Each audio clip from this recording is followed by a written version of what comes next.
બે પ્રકારના હોય છે, એસિડ બેઝ અનુમાપન અને રેડોક્સ અનુમાપન. 12મા ધોરણમાં આપણે રેડોક્સ અનુમાપનનો અભ્યાસ કરીએ છીએ અને 11મા ધોરણમાં એસિડ બેઝ અનુમાપનનો અભ્યાસ કરીએ છીએ. એટલે આપણે સૌપ્રથમ એ જાણવું જરૂરી છે કે આપણા અભ્યાસક્રમમાં રહેલા રેડોક્સ અનુમાપન એટલે શું. તો જ્યારે અનુમાપનમાં રિડક્શન અને ઓક્સિડેશન બંને પ્રક્રિયા એક સાથે થાય એને આપણે રેડોક્સ અનુમાપન કહીએ છીએ. બરાબર. આપણા અભ્યાસક્રમમાં બે અનુમાપન છે અને એ બંનેમાં આપણે KMnO4 લેવાનું છે. KMnO4 એટલે પોટેશિયમ પરમેંગેનેટ, જે જાંબલી રંગનું દ્રાવણ છે. તમે પરીક્ષામાં હોલમાં દાખલ થાઓ એટલે તમને બે પ્રકારના દ્રાવણ મળશે. એક જાંબલી રંગનું દ્રાવણ હશે અને બીજું રંગવિહીન દ્રાવણ હશે. જે જાંબલી રંગનું દ્રાવણ છે એમાં આપણે બ્યુરેટમાં દ્રાવણ ભરવાનું છે અને રંગવિહીન દ્રાવણ છે એને આપણે પીપેટની મદદથી કોનિકલ ફ્લાસ્કમાં લેવાનું છે. બરાબર. આ પહેલા તમને ક્લિયર હોવું જોઈએ કે કયું દ્રાવણ શેમાં લેવાનું છે. જાંબલી રંગનું દ્રાવણ ક્યાં લેવાનું છે? બ્યુરેટ. બરાબર. હવે જે કલરલેસ દ્રાવણ છે એ કાં તો તમારું હશે H2C2O4 2H2O અથવા તો બીજું દ્રાવણ જે છે એ આપણું હશે FeSO4 NH4 twice SO4 6H2O અને કહેવાય છે ઓક્સેલિક એસિડ.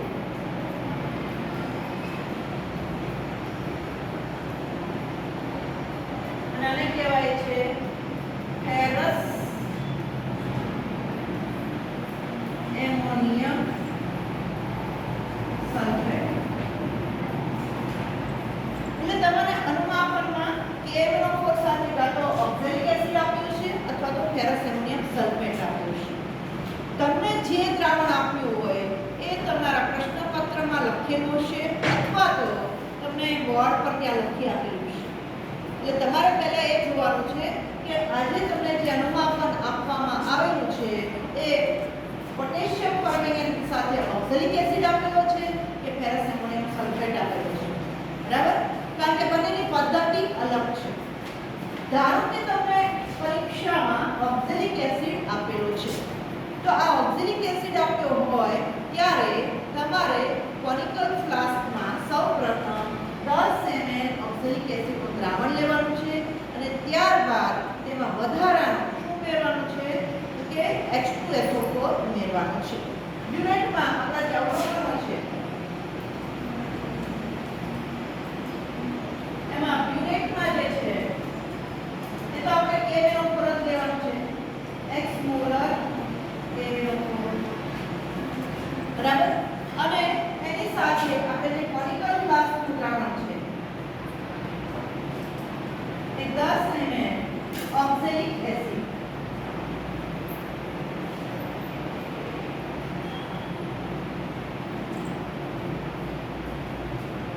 અને વત્તા 1 થી 1.5 ટેસ્ટ H2SO4 ઉમેરવાનું. આ જે H2SO4 છે એ ટેબલ પર ઉમેરવાનો નથી. તમે જ્યારે એન્ટર કરશો જે સ્કૂલમાં નંબર પડ્યો છે ત્યાંના તમને નિષ્ણાત વ્યક્તિ કહેશે કે તમારે જે છે H2SO4 આ જગ્યાએથી વાપરવાનું છે. એ જ H2SO4 વાપરવાનું. જો તમે ટેબલ પરનો H2SO4 વાપરશો તો તમારું રીડિંગ ખોટું આવશે. બરાબર. એટલે H2SO4 તમે ડોટ ટેસ્ટ ઉમેરો. ત્યાર પછી તમારે એક કોનિકલ ફ્લાસ્કના દ્રાવણને ગરમ કરવાનું છે કે નહીં તે નક્કી થશે તમારા દ્રાવણના આધારે. જો તમારા દ્રાવણમાં C2O4 એટલે કે ઓક્સેલેટ આયન છે, આ C2O4 2- એને શું કહેવાય? ઓક્સેલેટ આયન. ઓક્સેલેટ આયન હોય તો તમારે કોનિકલ ફ્લાસ્કના દ્રાવણને ગરમ કરવું ફરજિયાત છે. તમને વાયવામાં પ્રશ્ન પૂછે કે કેમ ગરમ કરવું પડે?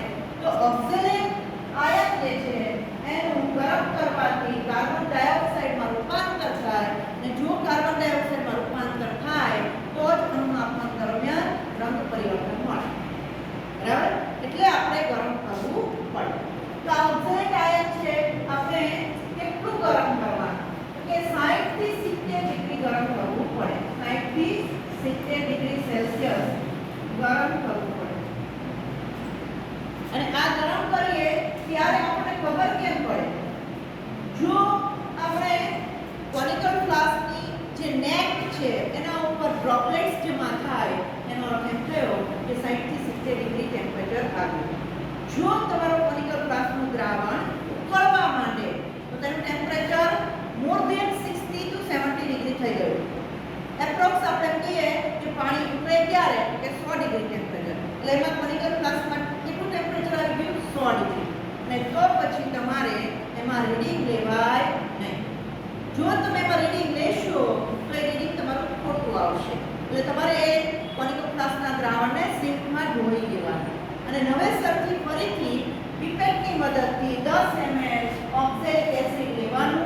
એમાં આપણે 1.5 થી 2 ટેસ્ટ ઉમેરવાનું, ફરીથી ગરમ કરવા મૂકવાનું અને પછી જ્યારે ડ્રોપલેટ્સ જમા થાય ત્યારે તમારે બ્યુરેટની નીચે મૂકી અને કોનિકલ ફ્લાસ્કને હલાવતા લાવતા રીડિંગ લેવાનું. જો કોનિકલ ફ્લાસ્કને આપણે કન્ટિન્યુઅસ હલાવીએ નહીં અથવા તો H2SO પૂરતા પ્રમાણમાં ઉમેરીએ નહીં તો અંતિમ સમયે આપણને જે રંગ પરિવર્તન આછો ગુલાબી મળવો જોઈએ એના બદલે કયો મળશે? કથ્થાઈ રંગ મળશે. અને જો તમને એવો કથ્થાઈ રંગ મળ્યો તો તમારે ફરીથી એ કોનિકલ ફ્લાસ્કના દ્રાવણને ફેંકી દેવાનું, નવેસરથી પાછું રીડિંગ લેવાનું. આવું નહીં કરો તો તમારું રીડિંગ ખોટું આવશે. રીડિંગ લેવામાં આટલી બધી આપણે કાળજી એટલા માટે લેવાની છે કે રીડિંગના આપણા કેટલા માર્ક્સ છે? 10 માર્ક્સ છે. બરાબર? એટલે આમાં આપણે સૂચક કયું વાપરવાનું? સૂચક. તો આપણે સૂચક જે છે KMNO4 સ્વયં સૂચક છે.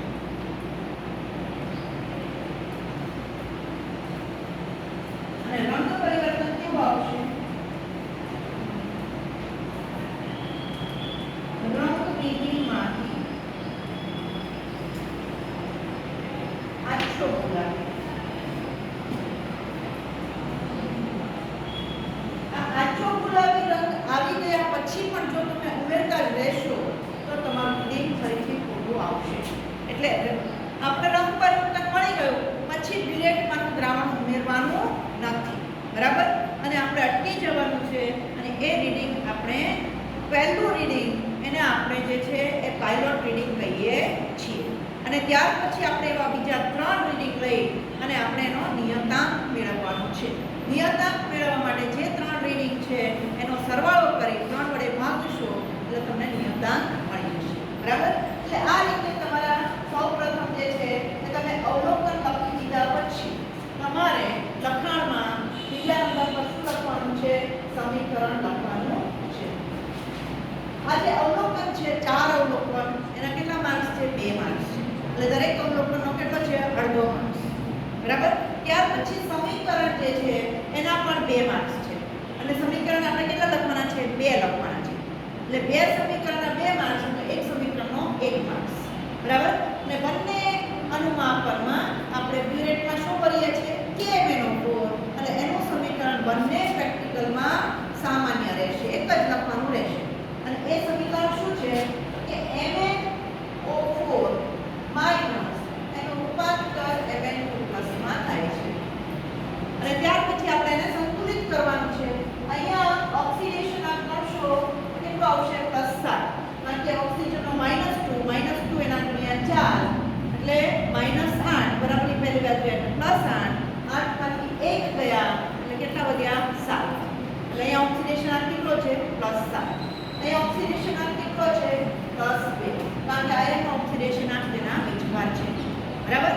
હવે આ જે ઓક્સિડેશન આપનો તફાવત છે તેટલા ઇલેક્ટ્રોન મૂકવાના. કઈ બાજુ મૂકવાના? જે બાજુ ઓક્સિડેશન આપ વધુ છે તે બાજુ. એટલે અહીંયા ઓક્સિડેશન આપ વધુ છે, તફાવત કેટલો આવ્યો? 7 માંથી 2 એટલે 5. તો 5 ઇલેક્ટ્રોન આપણે અહીંયા મૂકી દેવાના. હવે આપણે વીજભારને સંતુલિત કરવાનો. વીજભાર અહીંયા કેટલો છે? -1. અહીંયા કેટલો છે? -5. ટોટલ વીજભાર કેટલો થયો? -6. પ્રક્રિયક બાજુ માઈનસ છે અને નિપજ બાજુ +2. એટલે આપણે જો સંખ્યા રેખા ઉપર 0, 1 અને 2 અને આ રીતે -1, -2, -3, -4, -5, -6 કરીશું તફાવત કેટલો મળશે 8 અને એટલા માટે આપણે વીજભારના તફાવતને માધ્યમના આધારે સંતુલિત કરવાનો. આપણું આ માધ્યમ કેવું છે? એસિડિક. કેમ એસિડિક છે? કારણ કે આપણે કોનિકલ ફ્લાસ્કમાં H2SO4 ઉમેર્યો છે અને એસિડિક માધ્યમ હોય તો H+ વડે સંતુલન કરાય અને તેથી આપણે H+ જે છે કઈ બાજુ મૂકવાના? તો કે બે બાજુ મૂકી અને વીજભાર સંતુલિત કરી દેવાનું. અહીંયા આપણે પ્રક્રિયક બાજુ 8H+ મૂકીએ તો વીજભાર 8+ અને -6 એટલે +2 થાય. પ્રક્રિયક બાજુ +2 અને નિપજ બાજુ +2 એટલે આપણે 8H+ કઈ બાજુ મૂકવા પડશે? પ્રક્રિયક બાજુ. બરાબર? અને તો નિપજ બાજુ જેટલા H+ છે તેના અડધા.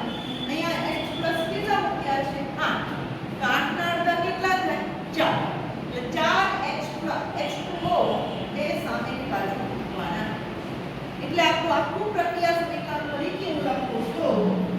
Na4 - 5 plus 8H+ gives Na2 plus 4H4. આ પ્રક્રિયા સમીકરણ 1. ટોટલ આપણે 3 સમીકરણ યાદ રાખવાના છે.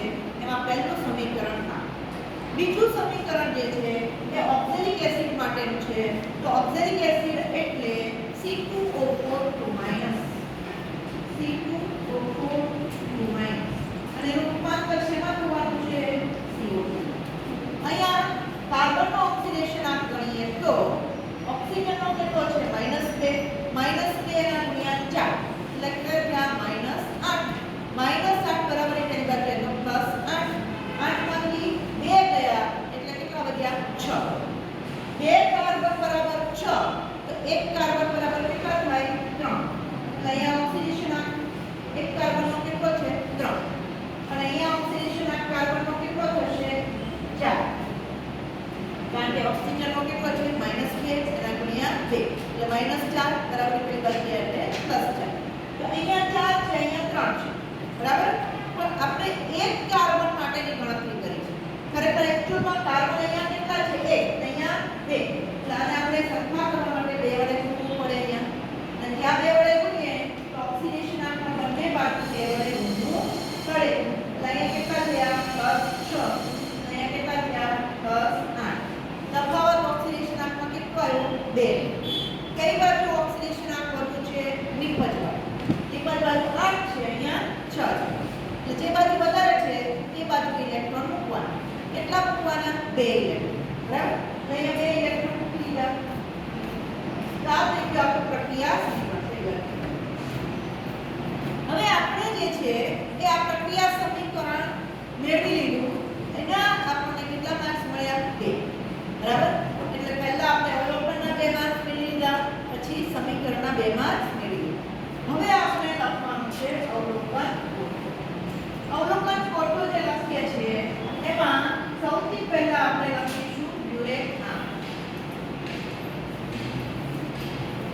યુરેટ-આમના અંતિમ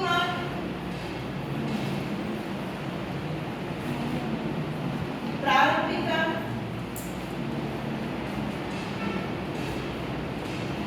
અને તફાવત. હવે આપણા પહેલું રીડિંગ જે છે એમાં આપણે જે રીડિંગ મળ્યું છે તે આપણે એને પાયલોટ રીડિંગ કહીએ છીએ.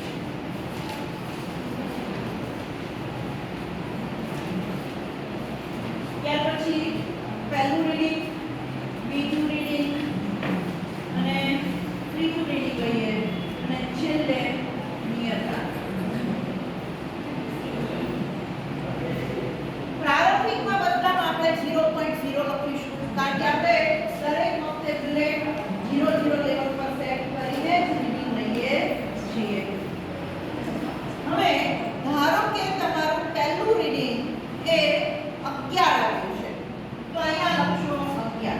પાયલોટ રીડિંગ હંમેશા પૂર્ણાંક સંખ્યા હોય કારણ કે આપણને શરૂઆતમાં ખબર નથી હોતી કે આપણું રીડિંગ કયું હશે, શું હશે એ આપણને ખબર નથી હોતી. એટલે આપણે એક સાથે ત્રાવણ વધારે ઉમેરતા હોય છે એટલે પૂર્ણાંક સંખ્યા લખવાની. હંમેશા પહેલું રીડિંગ છે પૂર્ણાંક સંખ્યા લખવાની અને એ જે રીડિંગ લખ્યું છે એ તફાવતમાં આવશે. અહીંયા લખી દેવાનું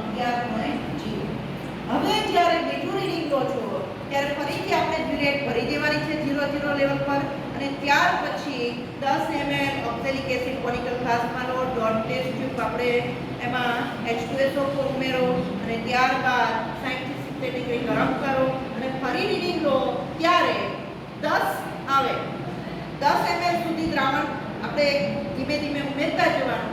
10 આવે ત્યારે એકદમ પ્રિસિયસલી બહુ જ તે ચોકસાઈપૂર્વક આપણે જે છે એ ડ્રોપ ઉમેરતા જવાના, કન્ટિન્યુઅસ હલાવતા જવાનું, એટલે આપણે એક્ઝેક્ટ રીડિંગ મળે.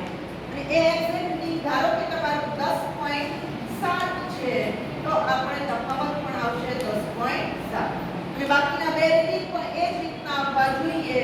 10.7 અને 10.7 નિયતાંક તમારો આવશે 10.7 ml. અહીંયા અમે ml લખવાનું, બરાબર? આ રીતે તમે લખો અને જો તમારું રીડિંગ એક્ઝામિનરે સેટ કરેલું છે એ પણ જો 10.7 છે તો તમને પૂરેપૂરા રીડિંગના 10 માર્ક્સ મળી જશે, બરાબર? પણ જો તમે રીડિંગમાં વેરિએશન લાવ્યા એટલે કે તમારું રીડિંગમાં થોડો ફેરફાર આવ્યો, તમારું રીડિંગ એક્ઝામિનરનું 10.7 ની બદલે 0.2 ઓછું છે તો 0.2 ઓછું એટલે 10.5 થયું. 10.5 એટલે સાચું રીડિંગ 10.5 છે પણ તમે લાવ્યા 10.7 તો વેરિએશન કેટલો આવ્યો? 0.2.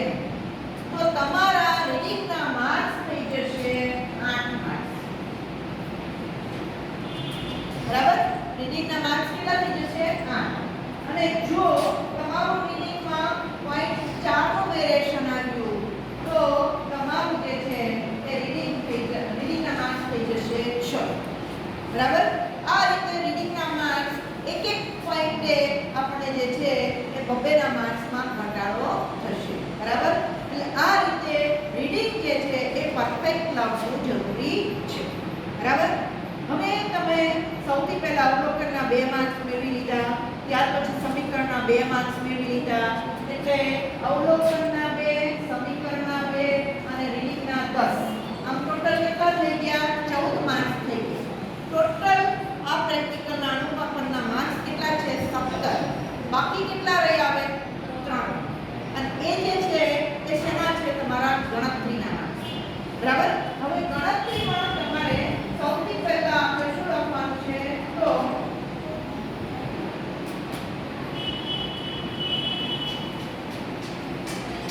મોલારિટી. તો મોલારિટીમાં આપણે સૂત્ર લખવાનું છે A1 M1 V1 A2 M2 V2. A1 M1 V1 ને નીચે લખી દેવાનું KMnO4 અને આ લખી દેવાનું H2CO4 બરાબર? હવે તમે જે છે એ તમારો હેતુ શું છે એ બરાબર પ્રોપર વાંચજો. અહીંયા જે પેપર આપ્યું છે એ પેપરમાં તમને હેતુ આપેલો છે તમારો ટેબલ નંબર દર્શાવતા પાત્ર એમાં x મોલર KMnO4 નું દ્રાવણ ભરેલ છે. આપણે હમણાં અવલોકનમાં લખ્યું x મોલર KMnO4 નું દ્રાવણ ભરેલ છે, બરાબર? અને એને પાત્ર 1 લીધું છે. આપણે આ પ્રેક્ટિકલમાં ટોટલ પાત્ર A, પાત્ર B, પાત્ર C અને પાત્ર D આમ ટોટલ 4 પાત્ર આપવામાં આવશે. પહેલા પાત્રમાં આપણને A માં શું આપેલું છે? KMnO, બરાબર? અને બીજા પાત્રમાં આપણને શું આપેલું છે? H2CO4 એટલે ઓક્સેલિક એસિડ, બરાબર? હવે આપણે આની સાંદ્રતા મોલારિટી શોધવાની છે. કોના મદદથી? આના મદદથી શોધવાની છે, બરાબર? હવે આપણે અહીંયા A1 અને A2 ની વેલ્યુ જે છે એ શેના આધારે મૂકવાની? કે KMnO4 જે છે એમાં પ્રક્રિયામાં સંકળાયેલા ઇલેક્ટ્રોન કેટલા આવ્યા હતા? તફાવત કેટલો આવ્યો હતો? 5 નો આવ્યો હતો. એટલે અહીંયા A1 ની વેલ્યુ કેટલી આવશે? 5. અને અહીંયા પ્રક્રિયામાં સંકળાયેલા ઇલેક્ટ્રોન કેટલા હતા? 2. અને તેથી અહીંયા A2 ની વેલ્યુ કેટલી આવશે? 2. એટલે A1 અને A2 ની વેલ્યુ મળી ગઈ. આ M1 શોધવાનું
ઇક્વેશન કેલ્ક્યુલેટરની મદદથી કરશો તો એ તમારી મોલારિટી મળશે અને એ જે મૂલ્ય આવે છે એ મૂલ્ય ધારો કે તમારું જે મૂલ્ય આવે છે 3.92 કે જે આવે છે એને આપણે એમ એનો એકમ શું લઈશું એમ લેવાનું બરાબર શું લેવાનું મોલાર તો આ તમારી મોલારિટી મળી ગઈ હવે મોલારિટી મળી જાય ત્યાર પછી તમારે બીજી ગણતરી કરવાની છે ગ્રામ પ્રતિ લિટર ગ્રામ પ્રતિ લિટરની ગણતરી માટેનું સૂત્ર મોલારિટી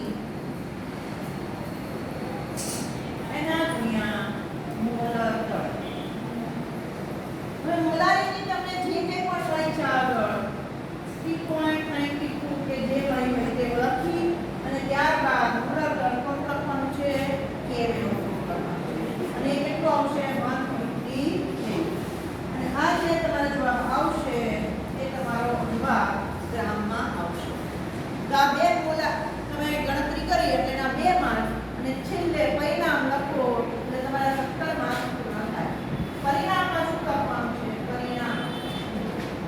પરિણામમાં દ્રાવણ પછી મોલર દળ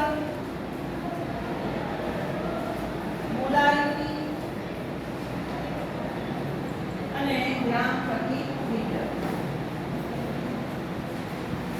બરાબર અહીંયા દ્રાવણ તમે શેની ગણતરી કરી છે કે એનો મોટી ગણતરી કરી છે એનું મોલર દળ છે 158 બરાબર એનો એકમ લખી દો તો ગ્રામ પર મોલ અને ત્યારબાદ મોલારિટી અને ગ્રામ પ્રતિ લિટર જે તમારે આવે એ તમે લખી દો એટલે તમારા 17 માર્ક પૂર્ણ થાય ક્લિયર બધાને આ તમારા આનું માપનની સમજૂતી ફરીથી એકવાર કહી દઉં છું ટોટલ માર્ક્સ કેટલા છે 17 એમાંથી 2 માર્ક્સ અવલોકન કેટલા અવલોકન લખવાના 4 ત્યાર પછી સમીકરણના 2 માર્ક્સ કેટલા સમીકરણ લખવાના 2 ત્યાર પછી રીડિંગ એના કેટલા માર્ક્સ છે 10 ત્યાર પછી ગણતરી એના કેટલા માર્ક્સ છે 3 બરાબર એમાં ગણતરી 2 કરવાની છે એના 2 માર્ક્સ ને છેલ્લે પરિણામનો 1 માર્ક આ રીતે તમારો પહેલો પ્રેક્ટિકલ 1 કલાકમાં પૂર્ણ કરવાનો છે અને આ 1 કલાક પૂર્ણ થાય એટલે તમારી આન્સર શીટ લઈ લેવામાં આવશે અને ત્યારબાદ તમે પુસ્તક લઈ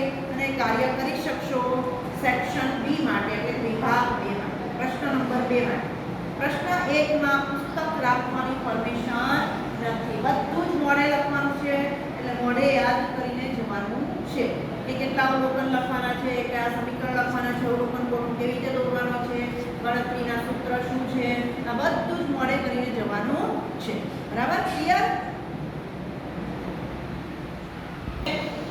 પ્રશ્ન 2 જે છે